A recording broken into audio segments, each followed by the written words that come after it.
क्या property market के बुरे दिन अब खत्म हो गए? क्या चुनाव की हलचल शुरू होते ही प्रॉपर्टी मार्केट में भी सुधार की शुरुआत हो गई है?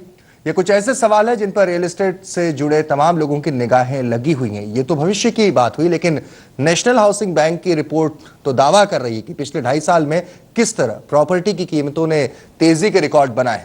क्या हुआ अब तक और प्रॉपर्टी मार्केट में आगे क्या हो सकता है, देखते हैं रिपोर्ट।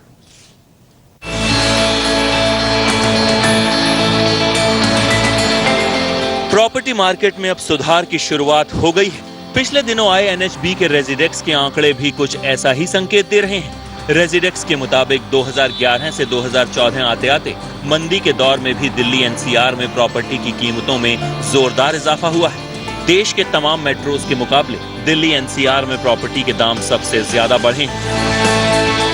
अप्रैल 2011 से दिसंबर 2013 तक दिल्ली एनसीआर में प्रॉपर्टी की कीमतें 33.3% तक बढ़ चुकी हैं। इस मियाद में दिल्ली एनसीआर से ज्यादा दाम केवल जयपुर में बढ़े हैं और ये इजाफा 64% है। अब माहौल चुनावी हो चला है और देश की अर्थव्यवस्था की तरह ही रियल एस्टेट भी चुनाव के बाद हालात बदलने की उम्मीद कर रहा है। डेवलपर्स का भी मानना है कि प्रॉपर्टी खरीदने का ये सबसे माकूल वक्त है। चुनाव के नतीजों के बाद स्थिर सरकार बनने पर प्रॉपर्टी बाजार की रफ्तार बेहद तेज हो सकती है। इन्वेस्टर आज की तारीख में मार्केट में बाइंग नहीं कर रहा है, लेकिन जो यूज़र है वो अभी भी बाइंग कर रहा है। जहाँ भी उसके बजट में जो भी फिट घर मिलता है वो उसे बाई कर लेता है, वो वेट नहीं कर रहा यूज़र बिल्कुल भी। आज भी मार्केट में परचेजिंग है, कस्टमर आ रहे हैं और बाई कर रहे हैं। और इस वक्त जो है डिमांड जो ज़्यादा है वो अफोर्डेबल हाउसिंग की ज़्यादा है। अफोर्डेबल हाउसिंग आप कह सकते हैं 30 से 35 लाख की बजट रेंज वाले जो फ्लैट्स हैं उसके बायर्स ज़्यादा हैं। भारत में प्रॉपर्टी का इतिहास कभी भी गिरावट का नहीं रहा। मौजूदा महामंदी के दौर में लगातार प्रॉपर्टी की कीमतों में गिरावट की आशंका जताई गई है। हालांकि इस दौरान प्रॉपर्टी की कीमतों में ठहराव तो देखने को मिला है। बेहतरीन ऑफर्स की भी भरमार छाई रही, लेकिन प्रॉपर्टी की कीमतों में गिरावट का असर देखने को नहीं मिला। रेजिडेक्स के मुताबिक अप्रैल 2011 से दिसंबर 2013 के दरमियान रेजिडेक्स के 15 शहरों में से 12 की प्रॉपर्टी में तेजी आई है। इस दौरान केवल 3 शहरों में ही मामूली गिरावट देखी गई। प्रॉपर्टी के जानकारों के मुताबिक कीमतों में बढ़ोतरी के लिए कई कारण जिम्मेदार होते हैं। इनमें महंगाई, कंस्ट्रक्शन कॉस्ट और जमीन की कीमत प्रमुख हैं। अगर माहौल मंदी का नहीं होता तो इस बढ़ोतरी का आलम कुछ और ही होता। इलेक्शन के बाद एक पॉजिटिविटी आएगी, मार्केट में चाल आएगी, डेफिनेटली आएगी। और मैं ये और कहना चाहूँगा कि प्रॉपर्टीज़ खरीदने के लिए एक तरह से बेस्ट टाइम है।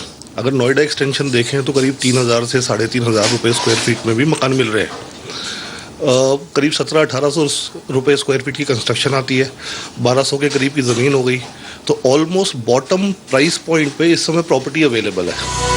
एनएचबी ने तो रियल एस्टेट की बेहद पॉजिटिव तस्वीर पेश की है, लेकिन प्रॉपर्टी साइट 99acres.com का दावा है कि 2013 में प्रॉपर्टी बाजार का हाल बहुत खराब रहा है।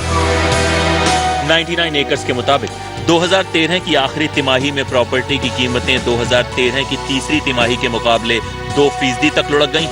वहीं 2012 के मुकाबले प्रॉपर्टी के दाम 8% तक घट गए। कीमतों में कमी पर डेवलपर्स का दावा है कि महंगाई बढ़ी है, लेकिन 2013 में प्रॉपर्टी की कीमतें स्थिर रही हैं। ऐसे में इसे गिरावट माना जा सकता है, लेकिन प्रॉपर्टी की कीमतों में किसी भी डेवलपर ने कमी नहीं की। ये मंदा दो तरीके से होता है। एक तो जैसे आप सपोज करिए कोई मार्केट ऐसी है वहाँ पे आज की तारीख में पहले 2,000 रुपये स्क्वायर फीट माल बिक रहा था, लेकिन आज की तारीख में वहाँ पे 1,500 रुपये स्क्वायर फीट माल बिक रहा है, तो वो मंदा आप कह सकते हैं। लेकिन अगर आप देखेंगे कहीं भी प्राइस करेक्शन नहीं है। जो 2,000 स्क्वायर फीट वाला घर था वो 2,000 रुपये स्क्वायर फीट में ही बिक रहा है। खैर, कीमतों में ठहराव का ये दौर अब बीत चुका है। जनवरी के बाद से प्रॉपर्टी मार्केट की चाल तेज हुई है। चुनाव के नतीजों पर अब सबकी नजर है, जो ये तय करेंगे कि आखिर प्रॉपर्टी में कब और कैसे कितनी तेजी होगी। एक्चुअली रियल एस्टेट मार्केट में फंडामेंटली बैड कुछ नहीं है। इलेक्शन के टाइम पे होता ही ऐसा है कि इन्वेस्टर्स और एंड यूजर्स थोड़े से कॉशियस हो जाते हैं, थोड़ा सा वेट करते हैं। तो साल भर से वो एक वेट एंड वॉच का पीरियड चल रहा है। हम जो देख रहे हैं पिछले 2-3 महीनों से कि जो स्मार्ट इन्वेस्टर है उसने प्रॉपर्टीज पिकअप करनी शुरू कर दी है, जो मार्केट में ट्रेडिंग करते हैं। अगर आप भी प्रॉपर्टी तलाश कर रहे हैं तो ये वाकई बेहतरीन मौका है। पिछले साल हुए 4 राज्यों के चुनावों से मिले स्पष्ट जनादेश के बाद रियल एस्टेट की उम्मीदें स्थायी सरकार को लेकर बढ़ गई हैं। फिलहाल कोड ऑफ कंडक्ट लागू हो जाने से नए प्रोजेक्ट्स के लॉन्च पर तलवार लटक गई है। दरअसल प्रोजेक्ट को मंजूरी देने पर सरकारी विभागों में संशय बना हुआ है, यानी नए लॉन्च की तस्वीर भी चुनावों के बाद साफ होगी और हो सकता है कि इनकी कीमतें भी नए सिरे से तय की जाएं। आदित्य के राणा, दिल्ली आज तक।